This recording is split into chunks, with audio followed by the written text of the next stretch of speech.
Welcome to the Daily Walk Podcast, brought to you by Walk Thru the Bible. The Daily Walk Podcast is a daily devotional that will guide you on a life-changing journey through the Bible in 1 year. Join us every day to hear the entire Bible in a year, alongside a daily devotional thought that will help bring God's Word alive for you. Today's Daily Walk devotion comes from the book of Ruth, all 4 chapters.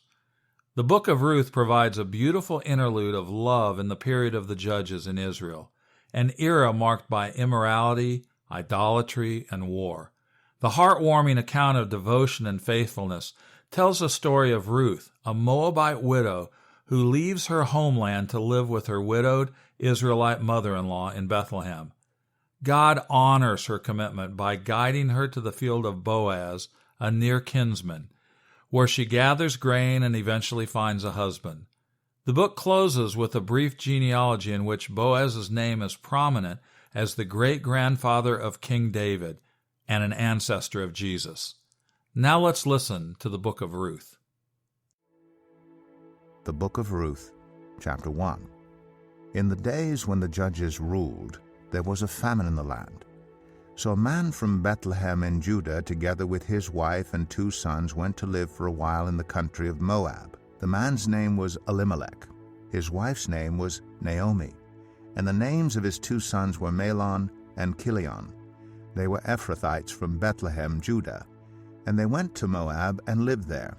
Now Elimelech, Naomi's husband, died, and she was left with her 2 sons. They married Moabite women, one named Orpah, and the other Ruth.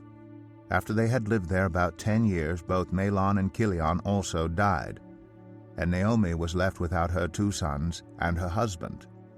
When Naomi heard in Moab that the Lord had come to the aid of his people by providing food for them, she and her daughters-in-law prepared to return home from there.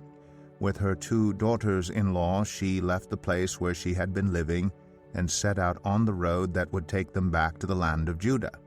Then Naomi said to her 2 daughters-in-law, "Go back, each of you, to your mother's home. May the Lord show you kindness, as you have shown kindness to your dead husband and to me. May the Lord grant that each of you will find rest in the home of another husband."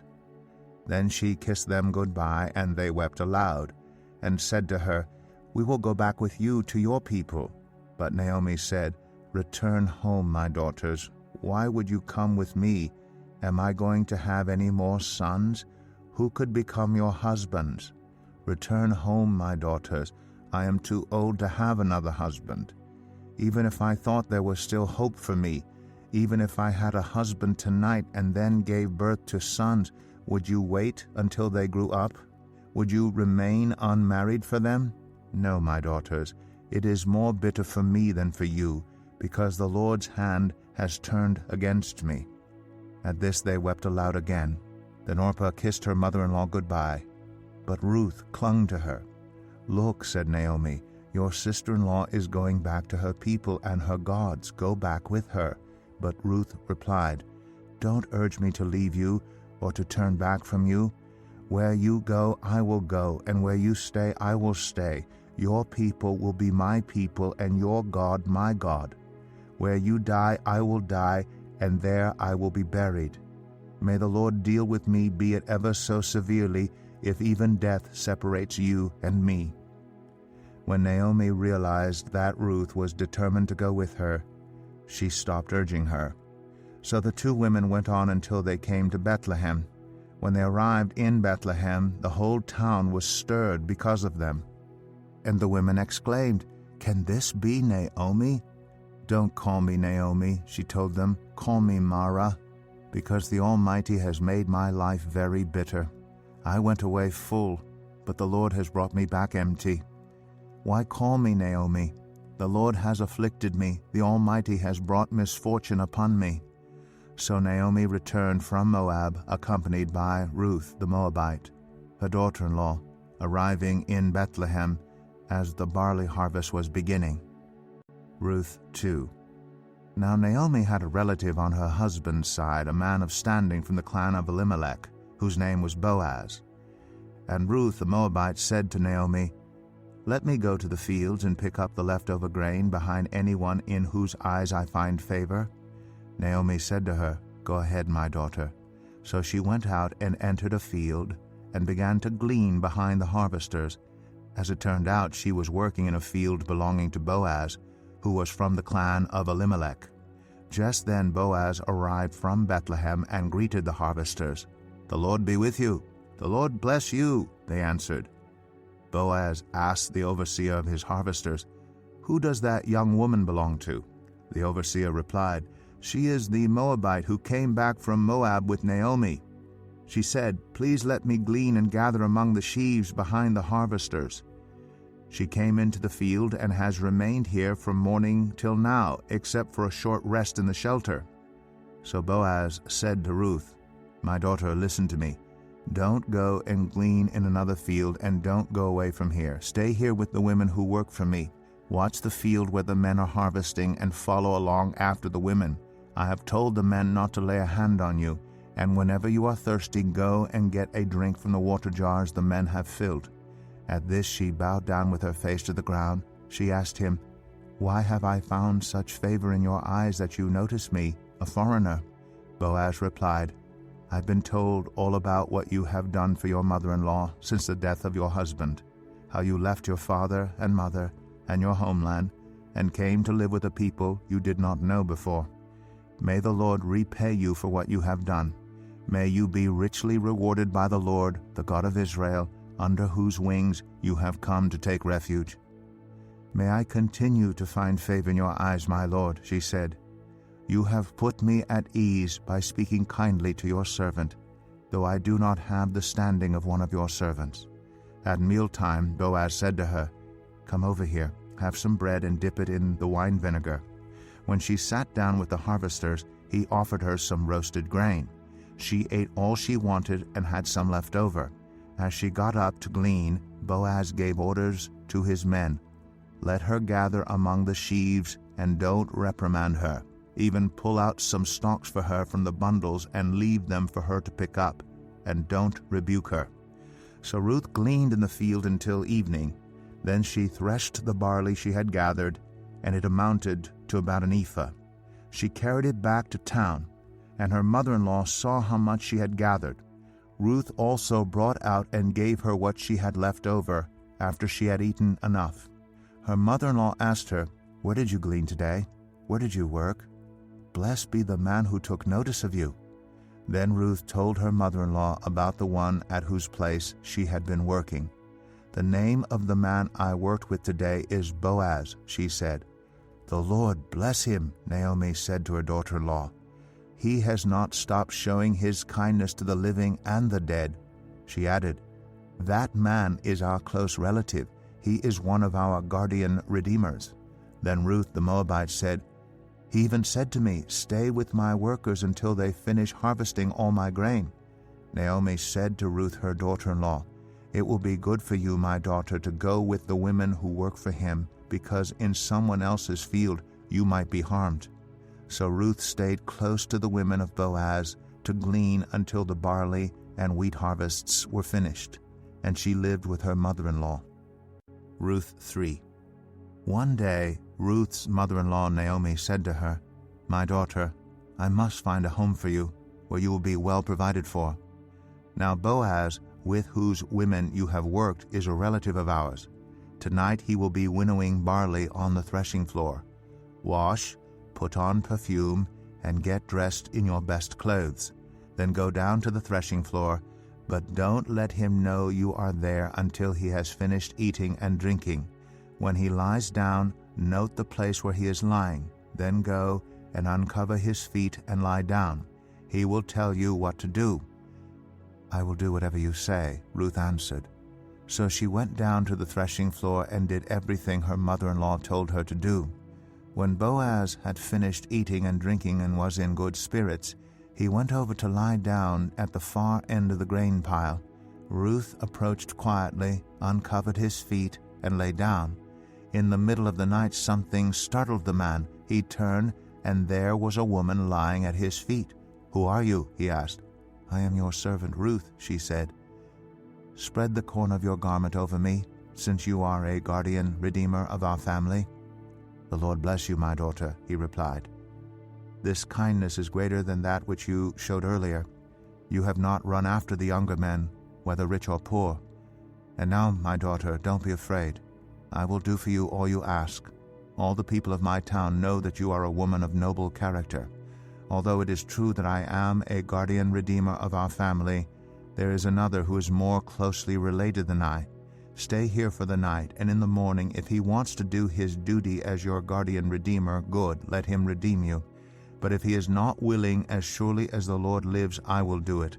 Lie here until morning." So she lay at his feet until morning, but got up before anyone could be recognized. And he said, "No one must know that a woman came to the threshing floor." He also said, "Bring me the shawl you are wearing and hold it out." When she did so, he poured into it 6 measures of barley and placed the bundle on her. Then he went back to town. When Ruth came to her mother-in-law, Naomi asked, "How did it go, my daughter?" Then she told her everything Boaz had done for her, and added, "He gave me these 6 measures of barley, saying, 'Don't go back to your mother-in-law empty-handed.'" Then Naomi said, "Wait, my daughter, until you find out what happens, for the man will not rest until the matter is settled today." Ruth 4. Meanwhile, Boaz went up to the town gate and sat down there just as the guardian redeemer he had mentioned came along. Boaz said, "Come over here, my friend, and sit down." So he went over and sat down. Boaz took 10 of the elders of the town and said, "Sit here," and they did so. Then he said to the guardian redeemer, "Naomi, who has come back from Moab, is selling the piece of land that belonged to our relative Elimelech. I thought I should bring the matter to your attention and suggest that you buy it in the presence of these seated here and in the presence of the elders of my people. If you will redeem it, do so. But if you will not, tell me, so I will know. For no one has the right to do it except you, and I am next in line." "I will redeem it," he said. Then Boaz said, "On the day you buy the land from Naomi, you also acquire Ruth the Moabite, the dead man's widow, in order to maintain the name of the dead with his property." At this the guardian redeemer said, "Then I cannot redeem it because I might endanger my own estate. You redeem it yourself. I cannot do it." Now in earlier times in Israel, for the redemption and transfer of property to become final, one party took off his sandal and gave it to the other. This was the method of legalizing transactions in Israel. So the guardian redeemer said to Boaz, "Buy it yourself," and he removed his sandal.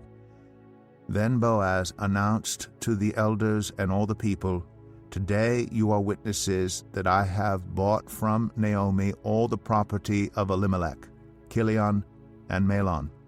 I have also acquired Ruth the Moabite, Mahlon's widow, as my wife, in order to maintain the name of the dead with his property, so that his name will not disappear from among his family or from his hometown. Today you are witnesses." Then the elders and all the people at the gate said, "We are witnesses. May the Lord make the woman who is coming into your home like Rachel and Leah, who together built up the family of Israel. May you have standing in Ephrathah and be famous in Bethlehem. Through the offspring the Lord gives you by this young woman, may your family be like that of Perez, whom Tamar bore to Judah." So Boaz took Ruth, and she became his wife. When he made love to her, the Lord enabled her to conceive, and she gave birth to a son. The women said to Naomi, "Praise be to the Lord, who this day has not left you without a guardian redeemer. May he become famous throughout Israel.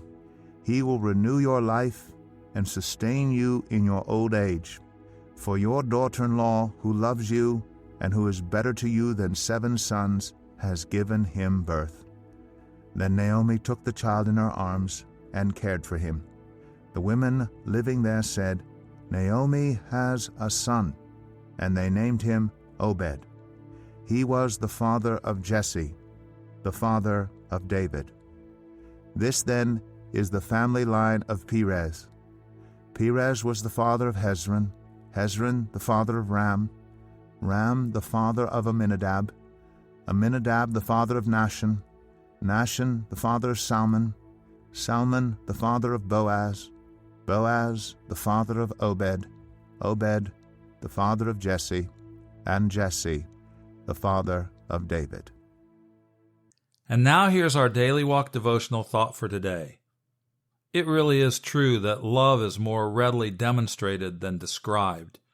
Ruth demonstrated the true character of love when she willingly and steadfastly pledged her allegiance and devotion to her mother-in-law Naomi. Clearly, by traveling to a foreign country, she had more to lose than gain. She was still young and could easily have remarried someone from her own culture. But her primary concern was not for her own well-being, but rather for the well-being of Naomi. Ruth exemplifies sacrificial love, the kind of love that Jesus portrayed when he gave his life for us.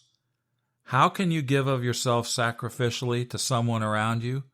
Maybe your spouse, your roommate, employer, neighbor, friend. Think about one specific person, and then ask God to show you one specific act of selfless love that you can do for that person, and the date by which you'll complete it. Don't let this stay in theory land. Make it practical and pick a person and a specific act right now. Thank you for joining us today for the Daily Walk Podcast from Walk Thru the Bible. Be with us tomorrow as we continue our life-changing journey through the Bible in a year. Love this episode of the Daily Walk Podcast? We'd love for you to rate and give us a review on iTunes or Google Play. Make sure you subscribe so you won't miss an episode as we walk through God's Word together. For more resources to help you live God's Word, visit walkthru.org. That's WALKTHRU.org. Walk through the Bible. Take a walk, change the world.